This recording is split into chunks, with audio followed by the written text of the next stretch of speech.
Assalamualaikum warahmatullahi wabarakatuh. Selamat pagi.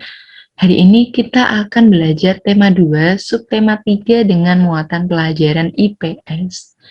Jadi anak-anak sudah tahu ya bahwa Indonesia sudah merdeka sejak tahun 1945. Kemerdekaan tersebut membawa banyak dampak untuk kesejahteraan bangsa Indonesia. Yang pertama, setelah kemerdekaan, seluruh rakyat Indonesia berhak memperoleh pendidikan yang layak. Jadi sebelum kemerdekaan itu, pendidikan adalah hal yang sangat mahal dan tidak semua orang bisa mendapat pendidikan. Pendidikan yang layak bagi semua golongan merupakan salah satu tujuan bangsa Indonesia. Kemudian dalam bidang ekonomi, setelah merdeka, perekonomian Indonesia berhasil dikuasai oleh negara. Pemerintah mulai memperbaiki perekonomian bangsa Indonesia. Kemudian rakyat Indonesia dibebaskan untuk melakukan kegiatan ekonomi untuk meningkatkan kesejahteraannya. Setelah merdeka, setiap rakyat juga memiliki hak dan kewajiban yang sama. Kemudian meningkatkan kesejahteraan rakyat merupakan tanggung jawab dari pemerintah. Misalnya dengan membuka lapangan pekerjaan untuk mengurangi pengangguran dan mendukung program-program pemerintah.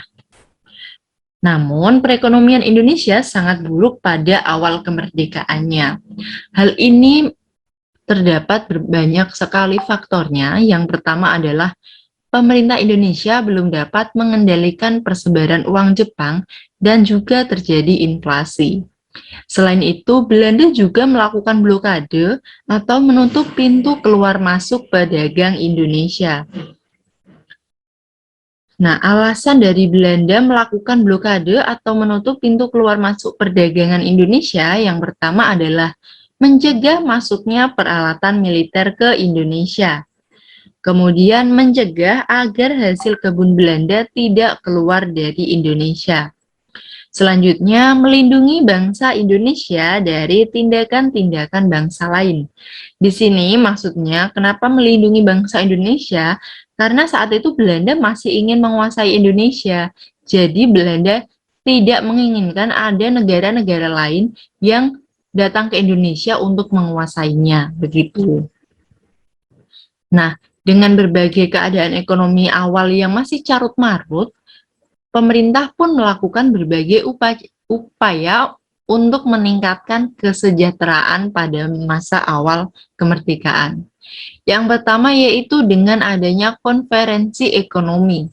Konferensi ini dihadiri oleh para cendekiawan, para gubernur, dan para pejabat lainnya yang bertanggung jawab langsung mengenai masalah ekonomi di Jawa. Konferensi ini dipimpin oleh Menteri Kemakmuran, yaitu Insinyur Darmawan Mangunkusumo. Konferensi ekonomi pertama digelar pada Februari 1946.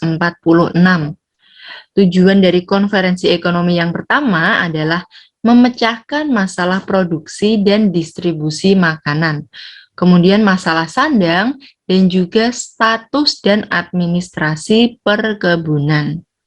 Kemudian diadakan juga konferensi ekonomi kedua, diadakan di Solo pada 6 Mei 1946. Yang dibahas adalah program ekonomi pemerintah, keuangan negara, pengendalian harga, distribusi, dan alokasi tenaga manusia. Selain melakukan konferensi ekonomi, pemerintah juga melakukan pinjaman nasional. Program pinjaman nasional dijalankan oleh Menteri Keuangan Insinyur Surahman pada Juli 1946. Pemerintah mendirikan Bank Tabungan Pos.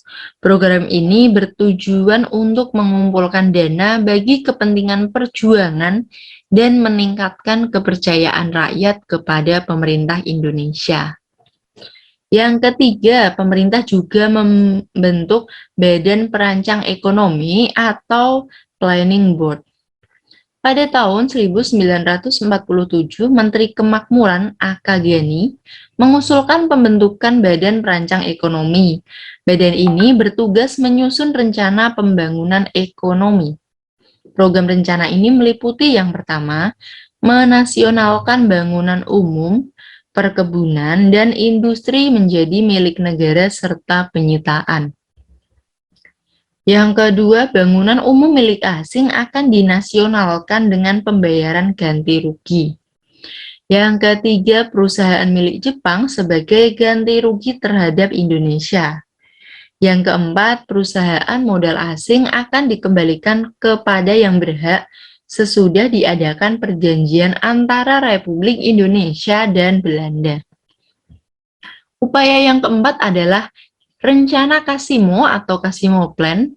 Disebut dengan Kasimo Plan karena program ini disusun oleh Menteri Urusan Bahan Makanan, yaitu Kasimo. Program ini berupa rencana produksi 3 tahun, dari 1948 sampai 1950 mengenai usaha swasembada pangan dengan beberapa petunjuk pelaksanaan yang praktis.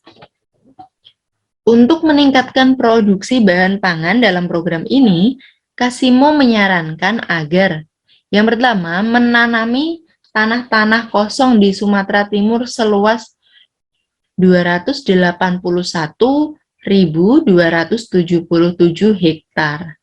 Kemudian di Jawa dilakukan intensifikasi dengan menanam bibit unggul.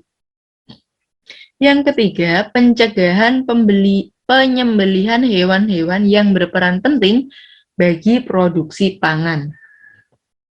Yang keempat, di setiap desa dibentuk kebun-kebun bibit.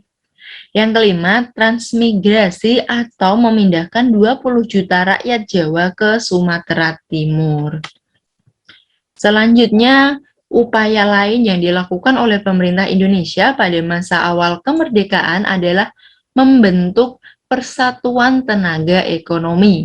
Organisasi yang dipimpin B.R. Motik bertujuan untuk menggiatkan kembali partisipasi pengusaha swasta dengan dibentuknya PTE atau Persatuan Tenaga Ekonomi juga diharapkan dapat dan melenyapkan individualisasi di kalangan organisasi pedagang sehingga dapat memperkokoh ketahanan ekonomi bangsa Indonesia.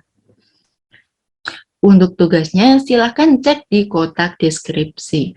Semoga yang Bu Vera sampaikan menjadi bermanfaat. Wassalamualaikum warahmatullahi wabarakatuh.